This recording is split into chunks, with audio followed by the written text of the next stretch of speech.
My name is Alex Kaup. I'm a clinical neurologist here in São Paulo, Brazil, at Albert Einstein Hospital. And today I have the pleasure to have with me Dr. Greg Dussor. Dr. Greg is a full professor at University of Dallas, University of Texas in Dallas. And we are talking today a little bit with his research work. It's a pleasure to have you here.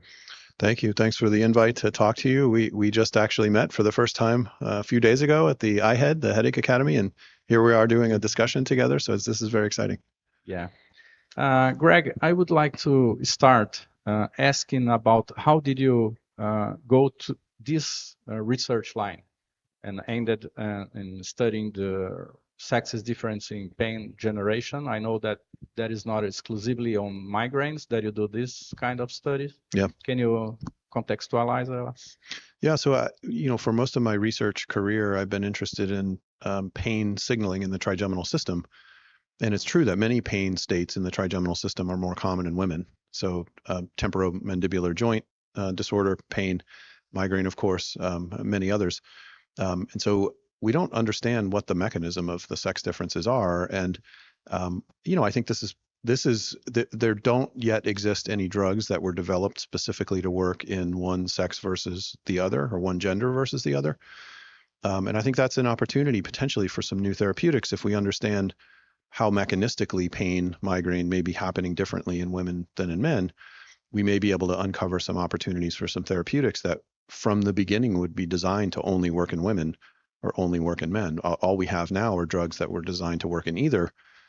And there may be some cases where they work a little bit better in women versus men, but they weren't actually designed to work specifically in women or men. And I think that's potentially an opportunity for a new category of drug to be developed. We need to understand the mechanisms first, though. Yeah, I think that brings another question, that is, should we design the clinical trials differently than we do today? I think that's a great question. And I think you would have to know whether your mechanism that your new drug is that you're testing is targeting, whether that actually has differential efficacy in women versus men. So, obviously if you have a female specific mechanism that you're testing with your drug and you don't know that, and you recruit equal numbers of women and men, you're going to dilute out the signal in your trial. So I think having this information before you recruit the patient population might actually end up getting you a better signal in your trial, and you would design your trial differently because you have some evidence that it's going to work differently in women and men. But as far as I know, we haven't really had a therapeutic mechanism that we've gone into humans yet with where we felt that way from the beginning. And so migraine trials are typically majority women anyway, just because that's a big component of the actual human migraine population. And so when you look at the data from a lot of, the recent approvals, at least in the US, the GPANTs and the CGRP antibodies, those studies are 85, 90% women. And so for a mechanism that works well in women, that's going to show a very good signal, right? But if you don't have good efficacy in men, or maybe it works better in men, a population like that in a trial may not actually turn out that well for the drug itself meeting its primary endpoints. Yeah, I saw and I read a little bit your work, and I saw that you and your group described the influence of prolactin on CGRP signalization. Tell me a little bit about that. Yeah, so this is something I had a colleague that I worked with years ago that we hadn't collaborated in many years, and he was working on the role of prolactin in pain signaling in non-migraine contexts, so in the lower spinal system. And he was showing some very interesting data with the ability of prolactin to sensitize neurons in females but not males, that there's differential expression of prolactin receptors on sensory neurons in females versus males. There was a whole lot of evidence that he was generating. And it sort of struck me as, well, this could be actually highly relevant for migraine where the clinical population is biased in the female direction. Prolactin isn't typically a hormone that people would study in classic migraine types of experiments. Usually people focus on estrogen or they focus on progesterone or both together. And those hormones are very, very complicated in terms of the way that they work. And so I sort of always challenge people, get onto PubMed and look for a study that demonstrates an effect of estrogen And I bet you can find 2 or 3 studies that show the complete opposite of estrogen in 2 or 3 other studies. It's just a very complicated system. And we wanted to sort of get away from that, um, um, the cloudiness around those hormones and say, well, these aren't the only 2 hormones that could be relevant in the context of migraine. Prolactin is another important hormone, but more so in women than men. And so let's see what might be happening here. And so we started to look at whether or not similar data might be true in the trigeminal system, and there's differential expression of prolactin receptors on neurons that innervate the meninges in the rodent, which is where we work. In females versus males, we have differential effects behaviorally and in cellular models with prolactin in females versus males. And now there's started to be a little bit more momentum around people being interested in this particular hormone. And there's a study that was done in Denmark that's now published, and they used a prolactin lowering agent, cabergoline, which is a drug that is approved for use in humans. Somewhat of a messy drug, but one of the primary actions is lowering prolactin. That's why it was developed for people with prolactinomas. And it's a very old one. A very old drug, very generic. It's been around for a very long time. And they tested it in episodic and chronic migraine subjects.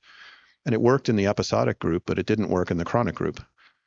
It was a small study. It was 30, 35, 36 people. I think 33 of the 35 or 6, something like that, were women, which you would expect. You would recruit women into a trial like this from the beginning, coming back to what we talked about a few minutes ago.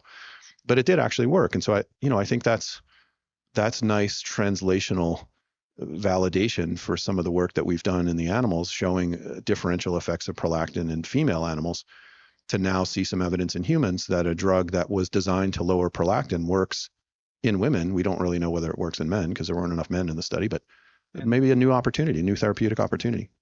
Given the complexity of the disease that migraine and migraines represent, how can we think about prolactin role in migraine during pregnancy, where the women almost all reports an improvement of migraines, and you have a bunch of prolactin?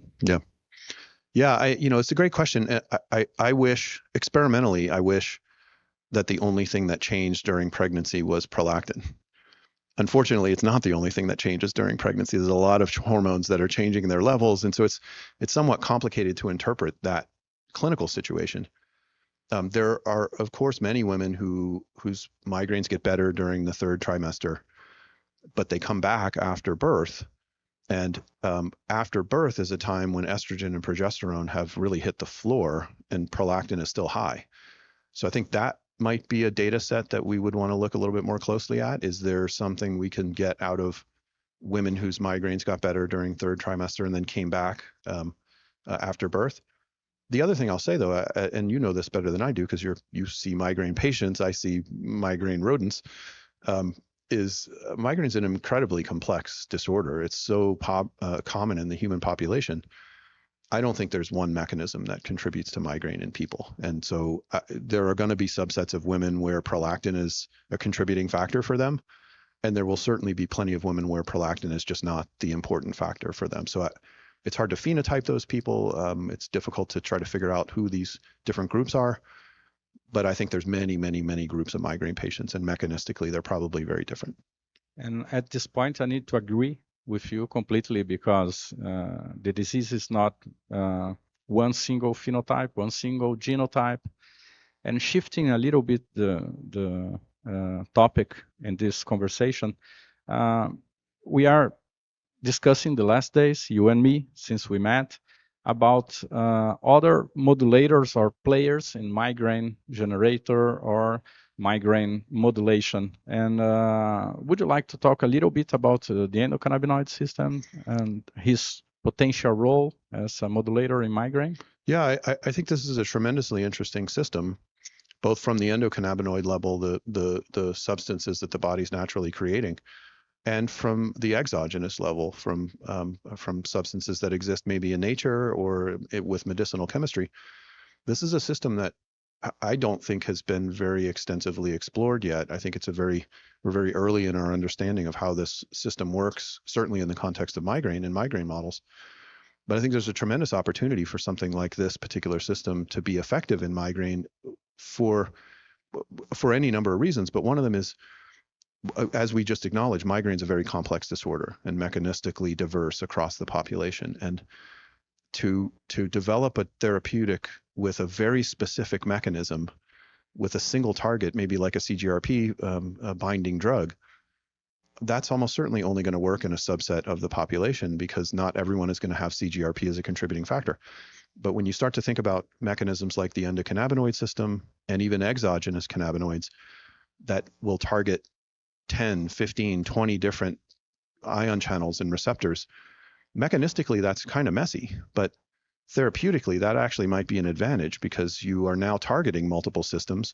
You don't know which one of them are responsible in any given migraine subject, right? And to maximize the potential that you might get efficacy in someone who you don't know their mechanism, to have something that is mechanistically diverse might actually be advantageous to start with in someone because you might get efficacy where a very selective CGRP or 5-HT1B, 1D mechanism might actually not work in that group of people. So I think there needs to be more work on this system. It's still very early, and there are unfortunately a lot of studies that are kind of hard to make conclusions from just based on the tools that were used. The tools are getting better. Our knowledge of the system is getting better. The design of the experiments are getting better. The data is getting better, and I think we're going to learn a lot about this system in the next couple of years. Yeah, we have a bigger road ahead of us. We do. I would like to thank you for this moment. I think that it's a pleasure to stay here at IHC 2025 in São Paulo and have you here in Brazil. It's a pleasure. And we can keep collaborating and working together. Agreed. Yeah, this is a great conference. It's great to see you in your home country, and everyone here has been very welcoming. It's been a great time. Thank you. Thank you.